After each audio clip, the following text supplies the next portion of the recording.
Hi friends, welcome to my channel.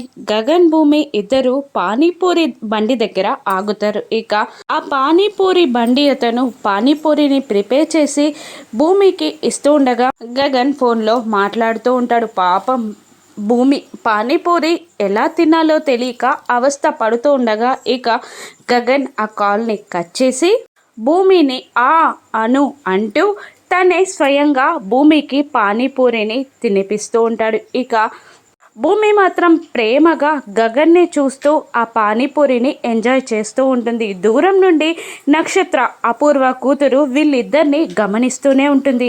ఇక భూమి గగన్తో ఇలా అంటూ ఉంటుంది, మీతో కాస్త మాట్లాడాలి అని భూమి గగన్ని అంటుండగా ఏంటో చెప్పు అని గగన్ అంటూ ఉంటాడు. ఇక అది అని భూమి గగన్తో తన ప్రేమ విషయాన్ని చెప్పే లోపే దూరం నుండి నక్షత్ర గగన్తో ఐ లవ్ యూ అని చెప్పేస్తుంది. ఇక నక్షత్ర మాటలకి భూమి గగన్ ఇద్దరు షాక్ అవుతూ ఉంటారు. ఇక మళ్ళీ నక్షత్ర గగన్ దగ్గరికి వచ్చి ఐ లవ్ యూ అంటూ చెప్తూ ఉంటుంది. ఇక గగన్ మాత్రం నక్షత్ర చెంప పగిలేలా సమాధానం చెప్తూ ఉంటాడు. నేను పెళ్ళి చేసుకోవాలి అనుకున్నా కూడా నిన్ను మాత్రం ప్రేమించను, పెళ్ళి చేసుకోను అని గగన్ నక్షత్ర ముఖం మీదనే చెప్పగానే నక్షత్ర షాక్ అవుతూ ఉంటుంది. ఇక గగన్ మాటలకు మాత్రం భూమి సంతోషపడుతూ ఉంటుంది.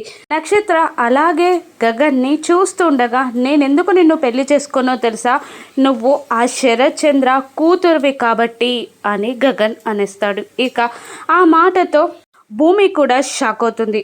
శరత్ చంద్ర కూతుర్ని తను పెళ్లి చేసుకోను అనడంతో తను కూడా శరత్ చంద్ర కూతురే కాబట్టి తనని కూడా పెళ్లి చేసుకోడేమో గగన్ అని బాధపడుతూ ఉంటుంది భూమి. ఇక భూమి ఎవరిని ఎంచుకుంటుంది, శరత్ చంద్రనా గగన్నా? రానున్న ఎపిసోడ్స్లో చూద్దాం. Thank you for watching.